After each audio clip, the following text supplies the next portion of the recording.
Contamination in the world of recycling really has two different meanings. First meaning is when you mix the different products together.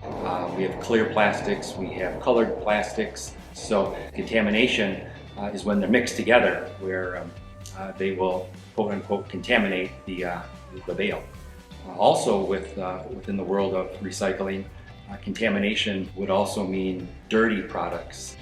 They're in a plastic container, but if they're not cleaned up properly, they would contaminate and ruin the entire bale. Contamination is bad because we want to make sure that all of your paper products, for instance, are of like fibers. And if you're mixing in plastics with your paper, it's going to contaminate the paper recycling process. Contamination happens for a number of reasons. One, maybe just laziness.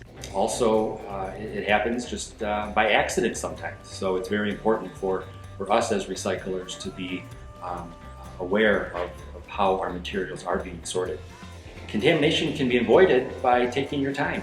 A little bit of prevention on the front end when you're going through the process of sorting out your recycled items, making sure that they're clean, making sure that you have separated the different types of plastics from one another.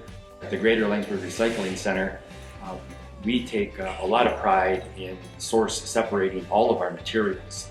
We work with a couple of different vendors who will pick up our materials, and what our vendors have mentioned to us is that they're very impressed with how clean and well sorted our materials are, so that when our vendors will move on or move the products to the next step of the recycling process, they know that when they receive a bale from the Greater Langsford Recyclers, it's going to be a clean bale. Unfortunately, if there's not a recycling symbol on the product, sometimes you just have to throw it away. Maybe what you could do is take it to your local recycling center and see if they would have any suggestions or options for maybe keeping some of these materials separate. And then, last case scenario might be have it thrown away.